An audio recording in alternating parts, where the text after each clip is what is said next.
Governor Shiv Pratap శుక్లాతో భేటీ అయ్యారు CM Revanth Reddy. Pending లో ఉన్న ఇద్దరు గవర్నర్ కోటా ఎమ్మెల్సీల పేర్లు ఆమోదించాలని కోరారు. ప్రొఫెసర్ కోదండరాం, అజారుద్దీన్ పేర్లు ఆమోదించాలని విజ్ఞప్తి చేశారు. ఏ సభలో సభ్యుడు కానప్పటికీ మంత్రిగా అజారుద్దీన్ కొనసాగుతున్నారు. ఆయన మంత్రి పదవి చేపట్టి ఈ నెలాఖరుకు 6 నెలలు పూర్తి కానుంది. 6 నెలల్లోపు ఏదో ఒక సభలో సభ్యుడిగా ఉండాల్సిన అవసరం ఉంది. గవర్నర్ ఆమోదించకపోతే ఈ నెల 30 తర్వాత అజారుద్దీన్ పదవి కోల్పోయే అవకాశం ఉంది.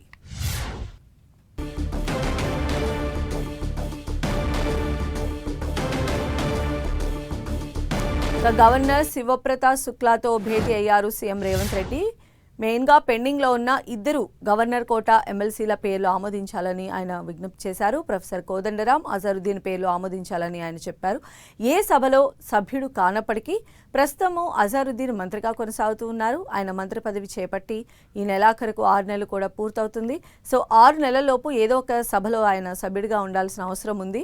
అయితే గవర్నర్ కనుక ఆమోదించకపోతే ఈ నెల 30 తర్వాత అజారుద్దీన్ తన పదవిని కోల్పోయే అవకాశం ఉంది. ఈ నేపథ్యంలోనే దాన్ని ఆమోదించవలసిందిగా గవర్నర్కు విజ్ఞప్తి చేశారు తెలంగాణ సీఎం రేవంత్ రెడ్డి. మరిన్ని అప్డేట్స్ మా ప్రతినిధి తిరుపతి చారి మనకు అందిస్తారు. తిరుపతి చారి, తెలంగాణలో రెండు ఎమ్మెల్సీలకు సంబంధించిన అంశం ఇప్పుడు గవర్నర్ పరిధిలో ఉంది.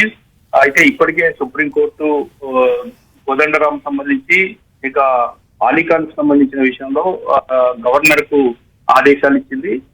సో అక్కడ సుప్రీంకోర్టు వీళ్ళ నియామకాలను తాత్కాలికంగా రద్దు చేసింది. తొలి తీర్పు లోబడి ఉంటుందని సుప్రీంకోర్టు ఆ తీర్పులో పెడుతుంది. చివరికి మొత్తానికైతే ఈ గవర్నర్ ఎమ్మెల్సీల నియామకం విషయంలో గవర్నరే తుది నిర్ణయం తీసుకుంటారంటూ కోర్టు ఆదేశించిన నేపథ్యంలో ఇక ఇప్పుడు ప్రస్తుతం ఇద్దరిని సంబంధించి అటు కోదండరాం అదేవిధంగా అజారుద్దీన్ సంబంధించిన విషయంలో ముఖ్యమంత్రి రేవంత్ రెడ్డి ఈరోజు లోక్ భవన్ లో గవర్నర్ శివప్రతాప్ శుక్లాతో భేటీ అయ్యారు.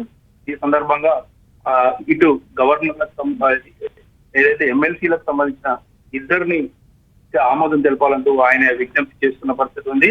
అయితే అజారుద్దీన్ ఇప్పటికే మంత్రిగా నియమించి 6 నెలల సమయం పూర్తయ్యే అవకాశం ఉంది. ఈ నెలాఖరుకు 6 నెలలు పూర్తవుతుంది కాబట్టి అజారుద్దీన్ ఒకవేళ గవర్నర్ ఎమ్మెల్సీగా ఆమోదించకపోతే అజారుద్దీన్ మంత్రి పదవి పోయే అవకాశం ఉంది. కాబట్టి ఖచ్చితంగా ఈ నెలాఖరు లోపు ఈ ఎమ్మెల్సీలను రెండింటినీ గవర్నర్ కు ఆమోదం తెలపాలని విజ్ఞప్తి చేస్తున్నారు.